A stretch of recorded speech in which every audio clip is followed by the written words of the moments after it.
Հրաձգային վաշտի հրամանատարի սխրանքը ապրիլյան կարճատև պատերազմի ժամանակ դարձավ լեգենդ։ Մոսկվա կինոթատրոնում հիշում էին մերօրյա հերոսին Արմենակ Ուրֆանյանին, որը հայրենիքի հանդեպ պարտքը հատուցեց անմնացորդ նվիրումով։ Շատ ա եղել, որ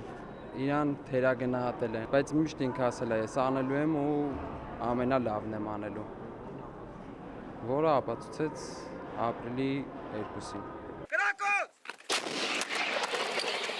Ապրիլի 1-ի գիշերը շփման գծի ողջ երկայնքով հակառակորդի ձեռնարկած լայնածավալ հարձակման ժամանակ առաջին մարտն իր վրա վերցրեց կապիտան Արմենակ Ուրֆանյանի դասակը։ Կապիտանին ու նրա անձնակազմին հաջողվում է 2 անգամ ետ մղել հակառակորդին։ Ինչպես պատմում է Արմենակի ընկերը, երբ արդեն անհնար էր մեծաքանակ ուժերով ու ռազմական տեխնիկայով թշնամուն դիմակայելը, հրամանատարը վճռում է միայնակ պաշտպանել դիրքը, մինչև օգնական ուժերի մոտենալը հրամայելով զինվորներին նահանջել։ Նրա կողքին մինչև վերջ կռվում եւ զոհվում է Քյարամ Սլոյանը, քիչ այն կողմում արդեն վիրավորված Ռոբերտ Աբաջյանն ու Անդրանիկ Զոհրաբյանը։ Հայրենիքի համար զոհված սրբազան նահատակների հիշատակը հավերժացնելով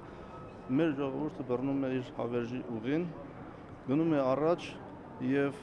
վստահաբար գնում է, որովհետեւ առանց զոհերի հիշատակը մեծարելու, առանց նրանց արժեքը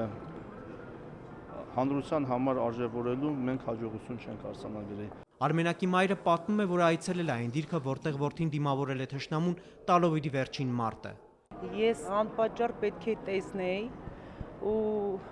իմ գնալու պատճառը նա էր, որ ես հույս ունեի, ես չեմ կարծում, որ իրեն չեմ տեսնելու, ես հույս ունեի, որ իրան գտնելու եմ խրամատում,